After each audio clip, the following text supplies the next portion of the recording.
नमस्कार दोस्तों, स्वागत है आप सभी का हमारे चैनल पर। आप देख रहे हैं नेक्स्ट 9 लाइफ। एक विदेशी कंपनी को जब अपना हिंदी मनोरंजन चैनल लॉन्च करने के लिए ऐसी अदाकारा की तलाश हुई जो पर्दे पर पूरे रुआब के साथ परंपराओं की वाहक बन सके, तो सबको एक साथ एक ही नाम सूझा, सुरेखा सिकरी, यानी कलर्स चैनल को देश में लॉन्च करने वाले धारावाहिक बालिका वधू की दादी साहब। और जब एक फिल्म में एक ऐसी सास के लिए कलाकार की ज़रूरत महसूस हुई जो अधेड़ उम्र की अपनी बहू को फिर से मां बनने को लेकर हो रही आलोचनाओं के समय उनके पक्ष में खड़ी दिख सके, तो भी सबको एक ही नाम सूझा, वो था सुरेखा सिकरी का। यानी फिल्म बधाई हो की दुर्गा देवी कौशिक, जीतू की माँ। दोस्तों, आपको बता दें कि ये दोनों ही किरदार बहुत ही लाजवाब रहे और ये दोनों ही किरदार सुरेखा सिकरी के अभिनय जीवन के चौथे पड़ाव के हैं। पिछली बार की मुलाकात में, जो अब आखिरी मुलाकात हो चुकी है, सुरेखा ने दो बातें बहुत संजीदा तौर पर कही। वो कहती हैं कि मैं अभिनय से कभी रिटायर होना नहीं चाहती हूँ और मेरी दिली इच्छा है कि मैं एक शख्स के साथ ज़रूर काम करूँ। कौन है ये शख्स, आइए जानते हैं। वीडियो को आगे बढ़ाने से पहले आप सभी से दरख्वास्त करना चाहूँगा कि अगर आप चैनल पर नए हैं तो चैनल को सब्सक्राइब ज़रूर कर दीजिएगा। इसके अलावा ये वीडियो अच्छी लगे तो इसे लाइक भी ज़रूर दे दीजिएगा। तो फिल्म बधाई हो के लिए मिला राष्ट्रीय फिल्म पुरस्कार उनके करियर का तीसरा पुरस्कार रहा है। इससे पहले अभिनय के लिए वे 1988 में आई सीरीज़ तमस और 1994 में रिलीज़ हुई फिल्म मम्मो के लिए भी सर्वश्रेष्ठ सहायक अभिनेत्री का राष्ट्रीय फिल्म पुरस्कार जीत चुकी थी। लेकिन बधाई हो तक आते आते ज़माना बदल चुका था।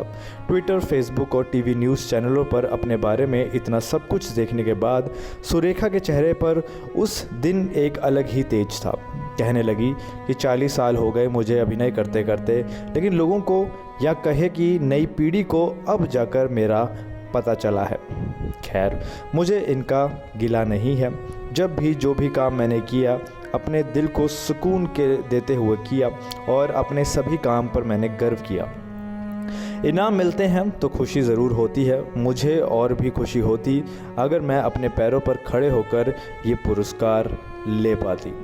जी हाँ दोस्तों, इस बार जब वे अपना पुरस्कार लेने आई थी तो काफ़ी बीमार चल रही थी, जिसकी वजह से वे व्हीलचेयर पर आई और उन्हें जो है व्हीलचेयर पर ही ये सम्मान से सम्मानित किया गया।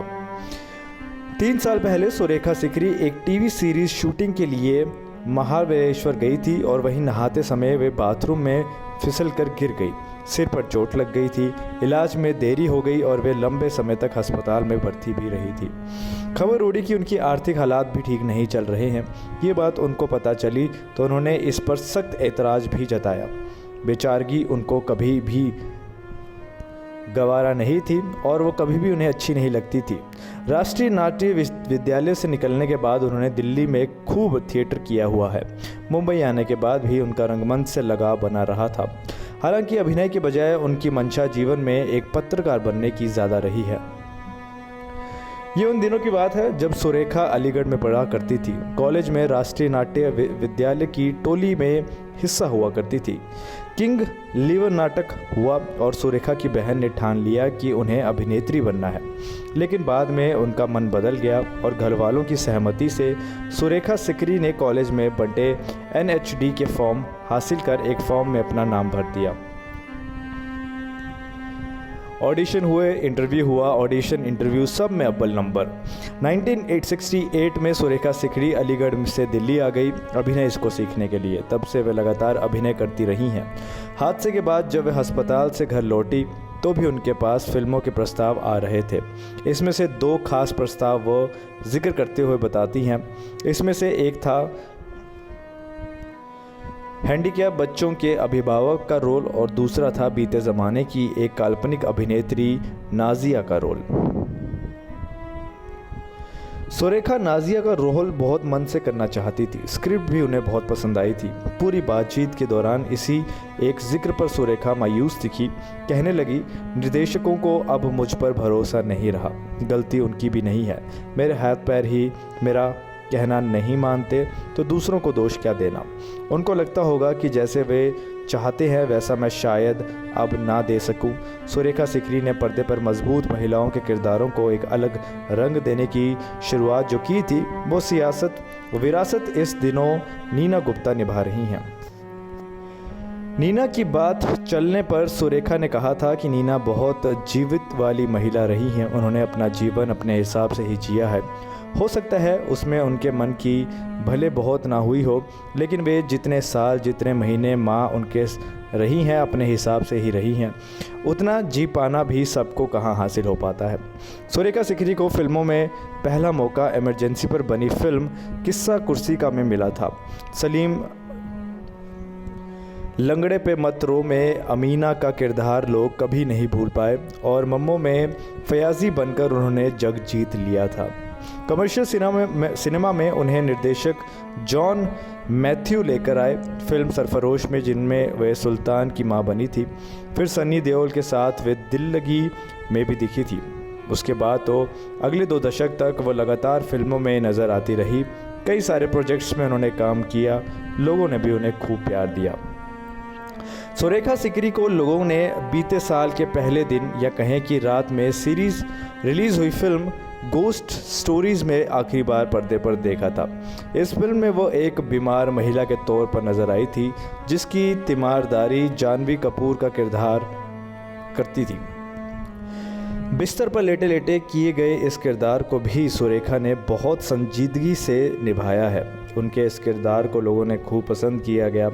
एक बीमार महिला का किरदार जो था उसमें ना वो ज़्यादा बेड से हिली ना डुली, इसके बावजूद उस किरदार को उन्होंने बखूबी निभाया। जानवी कपूर में उनको उनकी माँ श्रीदेवी की छाया नज़र आती थी। नई पीढ़ी के कलाकारों से उनका लगाव बहुत ज़्यादा रहा था। वह कहती थी ये लोग बहुत भाग्यशाली हैं कि इस दौर में अभिनय करने का इन्हें मौका मिल रहा है।